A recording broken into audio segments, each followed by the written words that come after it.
Salam sepak bola, salam sehat, salam sejahtera, dan juga salam hormat saya kepada teman-teman netizen atau warganet yang merupakan viewers, subscribers, and also supporters of channel YouTube Bola Bung Binder. Welcome back teman-teman, dan di konten terbaru hari ini saya ingin membahas tentang kilas balik tahun 2024 terkait sepak bola Indonesia. Tapi sebelum saya memberikan sudut pandang saya, pertama-tama saya ingin mengucapkan selamat tahun baru kepada teman-teman, dan tentu kita harapkan tahun 2025 ini akan sama baiknya seperti tahun 2024. Tetap semangat dan terus berpikir secara positif.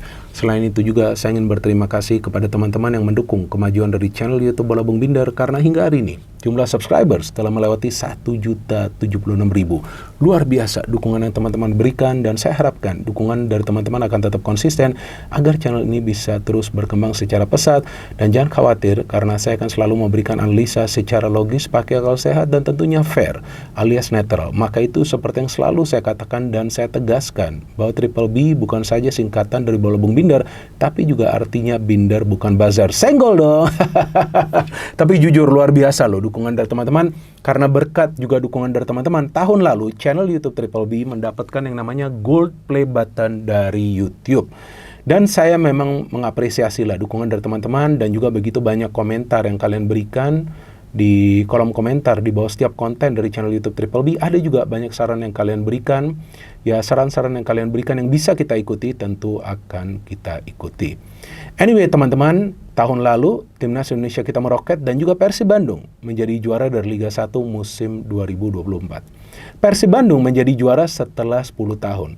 Dan 10 tahun lalu itu tahunnya adalah 2014. Dan Persib menjadi juara dengan format yang mirip. Jadi ini menarik sekali cocok loginya. Sedangkan Timnas Indonesia kita meroket. Yang saya ingat pada awal tahun 2024, ranking FIFA dari Timnas kita itu 147 atau 42 ya, 142. Tapi di akhir tahun 2024 ranking FIFA-nya sampai ke 127. Wah, luar biasa kan. Ada peningkatan yang signifikan. Kenapa bisa seperti itu? Karena progresnya juga luar biasa meroket, ya. Mulai dari Piala Asia Senior, Timnas Indonesia kita bisa lolos dari fase grup. Ya, walaupun menangnya hanya sekali lawan Vietnam, tapi kan bagus juga bisa menang.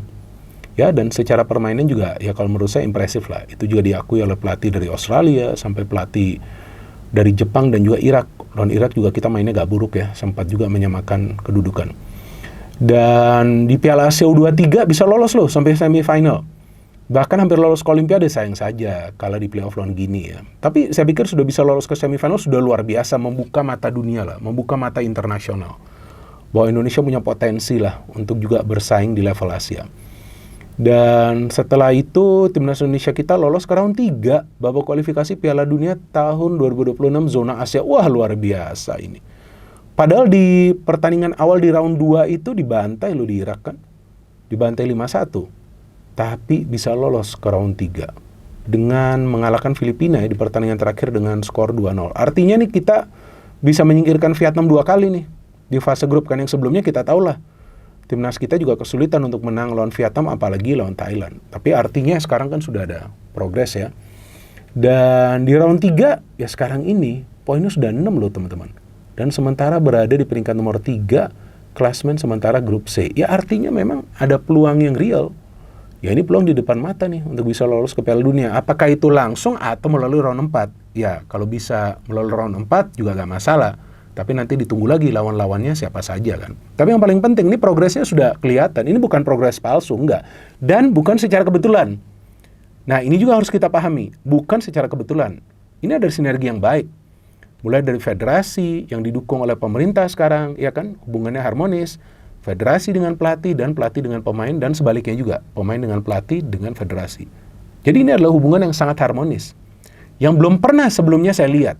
Nah ini juga perlu kita sadari, ini hubungan yang sangat harmonis. Jadi ya biasalah kalau hubungan lagi harmonis begini, ya mungkin juga ada pihak-pihak yang tidak suka, jadi akan terus mengganggu lah. Artinya begini, ya kalau lagi menang ya mereka diam-diam saja, tapi kalau lagi kalah pasti berisiknya luar biasa. Contoh yang baru saja terjadi kan, tersingkir dari Piala AFF, padahal dari awal federasi sudah sepakat dengan pelatih untuk menurunkan skuad yang muda untuk regenerasi agar menyiapkan tim untuk SEA Games. SEA Games dulu kan, baru kemudian kualifikasi Piala Asia U23. Tersingkir dari fase grup, berisiknya luar biasa. Padahal ya kalau menurut saya seperti yang saya katakan di konten-konten saya, ya kita seharusnya nggak perlu berisik karena target utamanya itu adalah untuk bisa lolos ke Piala Dunia. Iya dong. Ya kalau nggak bisa langsung ya minimal melalui round 4. Tapi round 4 lihat dulu nanti kan lawan-lawannya siapa saja. Artinya buat apa juga kita berisik, kita saling berdebat ya. Sampai saling istilahnya pro sana, kontra sana, ya buat apa? Gak perlu juga. Seharusnya itu kita fokus untuk mendukung sebagai supporter. Ya kan? Sebagai pengamat juga tugas saya adalah memberikan penjelasan secara fakta, artinya sesuai dengan fakta dan juga dari semua sisi gitu. Artinya seperti yang saya katakan ya, para pemain juga muda, mereka juga tidak mampu bermain secara benar ya, banyak kesalahan juga mereka lakukan, itu wajar karena ini pengalaman pertama mereka di level internasional dan juga di level senior. Lawannya kebanyakan adalah pemain-pemain senior. Kan kalau kita kan hampir merata tuh pemain-pemain mudanya, kalau Thailand, Filipina, apalagi Vietnam kan mereka lebih banyak memakai pemain-pemain senior. Jadi ini gak gampang lah bagi para pemain muda kita. Maka itu saya pikir ya, jangan juga kita serang pemain, jangan juga serang pelatih, apalagi sampai ketua umum PSSI kan. Gak perlu juga hal-hal yang tidak produktif seperti itu kita lakukan. Tapi ya memang hal sepertinya akan terjadi. Dan sudah saya ingatkan, setelah Indonesia itu menang lawan Arab Saudi. Tapi ya udah, ya memang seperti inilah di Indonesia. Kalau gak ada drama ya gak makan, kira-kira seperti itu. Ya, jadi no drama, no action, no fun bagi sebagian orang. Tapi kalau bagi saya sama sekali enggak. Dan bagi saya gak perlu juga hal-hal seperti itu. Itu hal-hal yang menguras tenaga dan pikiran yang sebetulnya gak perlu juga kita lakukan. Tapi yang saya melihat sisi positifnya, timnas kita ini luar biasa permainannya. Buktinya ya, di Arab Saudi kita bisa menahan Arab Saudi. Kemudian Australia bisa kita tahan. Dan oke lah lawan Jepang kita kalah. Kemudian kita imbang lawan Bahrain itu sayang. Dan sayang lagi kita kalah lawan China kan, karena eksperimen atau rotasi besar-besar yang dilakukan oleh Shin Tae-yong di line up. Padahal itulah momen bagi timnas kita untuk menang. Ya pada saat itu kita kritik, wajar kita kritik. Dan perlu kita kritik juga. Ya gak? Karena pelatih juga kan perlu juga kritikan dari supporter. Jadi kita perlu kritik siapapun itulah. Pelatih, pemain, ya kita perlu kritik. Pada saat memang mereka tidak perform sesuai ekspektasi. Pada saat mereka tidak bekerja sesuai ekspektasi kita atau melakukan blunder lah. Kan seperti itu. Dan saya dari awal memang pada saat perlu kritik, saya akan kritik. Tapi yang kita perlu lihat ini adalah secara kesatuan timnas kita ini luar biasa. Karena ada banyak juga pemain-pemain yang bermain di Eropa kan. Dengan ada beberapa pemain yang bermain di kompetisi domestik. Kita lihat kesatuannya luar biasa. Contoh lawan Arab Saudi kan. Itu umpan dari Wakhaji, luar biasa ke Marcelino. Kemudian Verdong memberikan umpan juga kepada Marcelino. Artinya ini ada yang namanya teamwork. Kemudian kita tahu juga bagaimana pemain-pemain yang bermain di pertahanan. Ada Jay Itzes, ada Justin Hubner. Justin Hubner ini juga menjadi salah satu pilihan utama dari Shin Tae-yong loh. Dia kalau fit, gak mendapatkan sanksi atau larangan bermain, pasti dia akan dipilih dari awal. Lihat saja. Dan memang ini ya pemainnya ngeyel, tapi dia juga harus hati-hati. Harus jaga juga emosinya ya, jangan sembrono juga. Karena satu kesalahan yang fatal juga bisa menguntungkan bagi tim lawan. Apalagi jika dia mendapatkan kartu merah kan. Jadi harus hati-hati. Bagusnya itu lawan Arab Saudi mendapatkan kartu merah, pada saat kita sudah unggul dengan skor 2-0. Nah ini juga harus dijaga. Tapi di tengah Tom Hai, ini kan profesor nih. Ini adalah kreator permainan kita. Ya di depan ini yang kita lagi tunggu nih. Nanti oleh Romani kalau gabung strike ya oke lah. Dia dipasang terus. Karena memang saya pikir pilihannya minim ya bagi Shin Tae-yong. Dan di kiper ya inilah Martin Paes. Siapa yang bisa menggeser Martin Paes di timnas, luar biasa performanya. Ini pemain yang penting nih bagi timnas kita itu sebetulnya adalah di posisi penjaga gawang loh. Karena walaupun kita punya pemain-pemain yang kuat di pertahanan, tapi masih bisa dilewati. Pada saat penjaga gawang kita nih formnya lagi bagus ya, sulit banget tim lawan mencetak gol. Itu Arab Saudi juga kan mendapatkan beberapa peluang juga pada saat bermain di GBK. Jadi ini secara kesatuan sudah bagus. Ya, yang lagi dicari ini sekarang adalah kedalaman squad. Nah ini yang kita pikir akan bisa dapat pada saat nanti akan berhadapan dengan Australia dengan gabungan oleh Romania atau juga tambahan pemain lain nanti. Pemain diaspora lainnya, rumornya kan seperti itu. Jadi kalau ada pemain lain yang juga nanti masuk, ya itu akan semakin baik. Dan saya pikir satu hal yang perlu kita pahami, bahwa pemain-pemain diaspora ini memang kontribusinya sangat luar biasa. Bukan cuma di senior, tapi di U20, lihatlah Jan Schraven. Ya kan dia menjadi predator di dalam kotak penalti. Dan timnas U20 kita bahkan bisa lolos ke Piala Asia dengan target untuk lolos ke Piala Dunia juga. Jadi ini target untuk lolos ke Piala Dunia bukan cuma di senior. Ada di U20 dan di U17 juga. U17, Nova Arianto bisa membawa tim ini lolos ke Piala Asia dan sekarang punya target yang besar. Nah ini juga kita harapkan bisa tercapai. Sebelumnya timnas U17 kita itu bermain di Piala Dunia karena menjadi tuan rumah. Dan kita harapkan bisa juga lolos melalui jalur kualifikasi. Ada Matthew Baker juga di sana yang juga sebelumnya coba untuk dirayu lah oleh Australia kan. Sebetulnya namanya sudah dimasukkan, tapi dia tetap pilih Indonesia. Nah, hal-hal seperti ini yang perlu kita apresiasi dan kita pahami. Para pemain diaspora kita atau pemain-pemain Indonesia yang bermain di luar negeri ini punya niat baik untuk membela timnas Indonesia. Kenapa tidak kita welcome?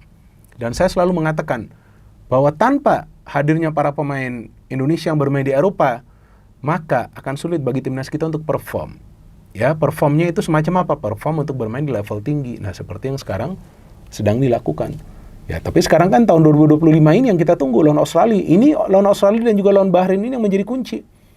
Karena kalau bisa mendapatkan 4 poin, maka peluang untuk lolos ke Piala Dunia akan semakin besar. Kalau bisa mendapatkan 4 poin. Kalau enggak, ya 3 poin itu penting. Ya, lawan Bahrain itu harus bisa menang. Karena ya setiap pertandingan di kandang itu perlu kita manfaatkan untuk mendapatkan 3 poin. Jadi teman-teman, saya pikir tahun 2024 adalah tahun yang cukup baik bagi timnas Indonesia kita. Dan kalau bagi saya adalah yang terbaik sejak saya menonton pertandingan-pertandingan dari timnas mulai tahun 1991. Saya kan lahirnya kan tahun 70-an ya. So, sekarang saya ingin membahas tentang Persib Bandung ya. Nah, Persib Bandung ini yang menarik loh teman-teman bagi saya. Saya gak menyangka Persib itu bisa menjadi juara musim lalu. Karena kan di awal musim tuh ya sulit meraih kemenangan. Kemudian Luis Mia juga mengundurkan diri. Ada masuk pelatih baru Boyan Hodak. Saya pun masih ragu. Bahkan ada pemain yang cedera, Teron Del Pino, ada juga satu lagi tuh backnya Rodriguez ya, kalau nggak salah namanya, lupa saya nama fullnya. Itu juga pemain baru yang sebelumnya dikritik, ya kan, lamban, sulit untuk bisa menjaga pemain tim lawan. Tapi akhirnya lihat, Persib yang bisa menjadi juara. Karena kunci Persib itu adalah pertahanan yang solid. Jadi Boyan Hodak tuh memakai strategi sepak bola reaktif. Pokoknya tunggu dulu, sabar dulu, tapi dapat bola, switching play-nya itu harus cepat. Mengandalkan 3 pemain di depan lah, seperti Ciro, seperti David, atau jika ada Beckham Putra. Caranya adalah untuk tidak terlalu lama menguasai bola. Jadi switching play yang cepat itu yang membuat para pemain tim lawan itu pada saat sudah menyelesaikan sebuah proses serangan terlambat turun, sehingga ada ruang-ruang yang terbuka yang bisa dimanfaatkan oleh para pemain Persib. Maka itu Persib adalah tim yang paling banyak mencetak gol musim lalu. Total 75 gol loh dari 38 pertandingan. Ini bukan hal yang mudah dilakukan oleh para pemain Persib Bandung, tapi kekompakan mereka ini luar biasa, fighting spirit mereka luar biasa. Bahkan Deddy Kusnandar dengan Maklok di tengah klop banget. Nick Kuipers benteng di pertahanan. Kevin Rey Mendoza, dia juga kunci tuh pembelian di pertengahan musim lalu kan. Kalau nggak salah dia mencatat berapa? 6 clean sheet dari 14 penampilan ya, saya lupa ya tepatnya berapa ya. Ya jika saya salah silakanlah kalian koreksikan, ada kolom komentar di bawah konten ini. Jadi saya melihat bahwa peran pelatih itu sangat penting. Seperti Sintayong di timnas kita, sama juga seperti Boyan Hodak di Persib Bandung. Karena peran pelatih itu adalah untuk menyatukan para pemain. Dan juga harus benar-benar memakai taktik sesuai dengan batas kemampuan dari para pemain yang memang mereka punya di dalam tim tersebut. Jadi saya pikir Boyan Hodak membuktikan bahwa walaupun dia masuk, ya bisa dikatakan di pertengahan musim ya, walaupun baru 6-7 pertandingan pada saat itu, tapi dia bisa mengubah Persib menjadi tim yang bermain sepak bola reaktif dengan cara yang benar. Cara yang benar itu seperti apa? Defense itu harus kuat, kiper harus bagus, switching play-nya harus cepat, dan efektivitas di depan itu harus bagus. Itu mereka buktikan sehingga mereka menjadi juara setelah 10 tahun. Ada cocok logi kan? Karena sebelumnya Persib terakhir kali menjadi juara sebelum tahun lalu adalah pada tahun 2014. Jadi itu saja teman-teman yang bisa saya berikan tentang kilas balik tahun 2024. Tentang tahun 2025 tentu kita harapkan timnas Indonesia kita bisa lolos ke Piala Dunia. Kita harapkan, kita memberikan dukungan, tapi jangan juga kita berpikir secara negatif tentang hal-hal yang sebetulnya kita belum ketahui, dan juga jangan kita sedikit-sedikit menghujat sampai menghina para pemain, pelatih, atau ketua umum federasi, atau juga pemain-pemain lain yang bermain di Liga 1. No hate, no politics, only football. Salam sepak bola.